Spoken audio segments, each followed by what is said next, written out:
have signed. We have signed MOUs with Kenya Investment Authority, and I know with Tanzania Investment Center, we have a contact person there and we speak to each other. So yes, we're going to make it better. Thank you. Thank you very much. I'll give an example. For instance, when we were doing the EACOP, the East African Petroleum Crude Oil Pipeline, there was legislation. When I say we need to speak to each other, I think even legislatively, even our politicians need to speak the same language. But thank you very much for that. I hope that they revive that association. The issue of mobility of workforces, of our labor forces, of our human resources. What are some of the initiatives that have been done around work permits and mobility within the region? Maybe you could answer it. Yeah, thank you for your question. Basically, in terms of mobility... An investment permit. I don't know whether you read about, you talked about how they've eased, and all of you talked about how they've eased getting investment permits. Sorry, I'm just qualifying it. Investment permits, free zones authorities and all these other places. Sorry, not authorities. Free zone areas. Sometimes the local people don't feel that they get access to these things. So how are you making it? Are there any preferential regional benefits that people get from within the region? Sorry. You want? Call us and sit with you, and we'll listen to you. We'll listen to what your programs are. We'll listen how you're going to make money for this region. You see, you do not have to. When I listen to all of you, you are all doing everything and duplicating what one is doing here. Why? Why do you want to do the same thing? Look at how Europe is making money from the war in Ukraine. In the manufacturing of tanks, one is doing the tires, one is doing the body, one is doing the shells. Look at how much money they are doing one part, and the other country is doing the other part, and the other country is doing the other. Reach East Africa. So you do not talk. I want to challenge you. You do not talk, and you need to talk very seriously. Some of the speeches I listen to you carefully are very political. Very political. Of Tanzania, the rates are lower than those who are coming from outside the East African region. Thank you. On the issue of technology, a lot of our countries, again, I think this also goes to Mr. Carrera's point. There's no reason why UIA should have a system they've procured alone that doesn't talk to any of the other East African systems. And I think on the revenue front, East Africa has done well.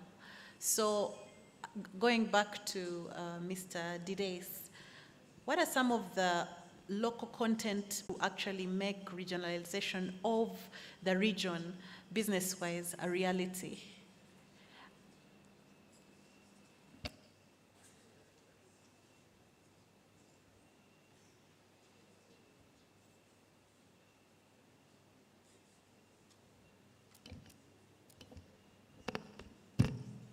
Thank you so much.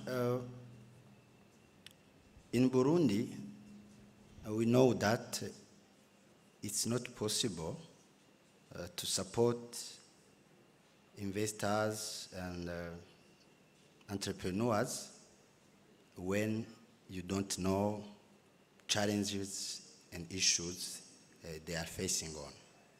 That's why we are working closely with the private sector to identify together problems, challenges with them. We have a working technical team. Some challenges were identified and which can be suspended automatically by administrative measures. They are suspended. Other challenges related to laws and regulations are submitted to competent authorities to be reviewed and implement new laws and regulations we are working on that. Means that when we are working with investors,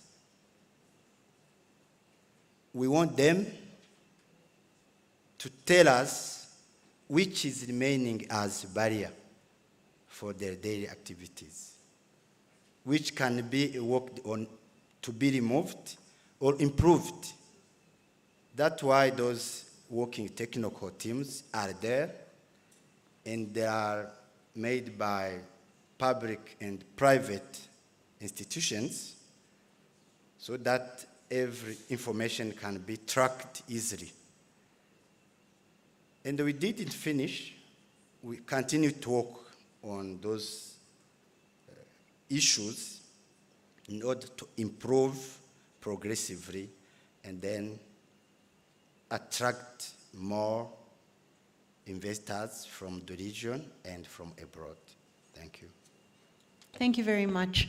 On the issue of silo operations, I know that investment authorities in the region struggle because they are supposed to be supported by other organizations like your registration services bureaus and your free zones authorities and the national planning authorities. But then there's also the silo operation that I think undermines regionalization, because even within the countries themselves, you find you have a one-stop center that you want to smoothen out, but maybe the land officers are not cooperating and things like that. And then the authority doesn't seem to have any power. Am I speaking? So any power to do anything about these things? How do, and to also, how would you see us, and this will be your concluding remarks, how would you see us really ensuring that we have a one-stop center? Everybody talks about a one-stop center, but at the end of the day, you have to end up going to 15 different organizations because sometimes the authority doesn't have the authority to close it for an investor. How do you see this being solved? And I'm not asking what you're doing, I'm just asking how do we do it? Because I think everyone in the room knows that this is a problem. Please, in your concluding. Well, I was given the opportunity to always take the lead as the lady. However, I'll put a disclaimer. Uganda Investment Authority operates a one-stop center with, you guessed right, 15 agencies already. And it's not only physical, it's also virtual. We speak to each other.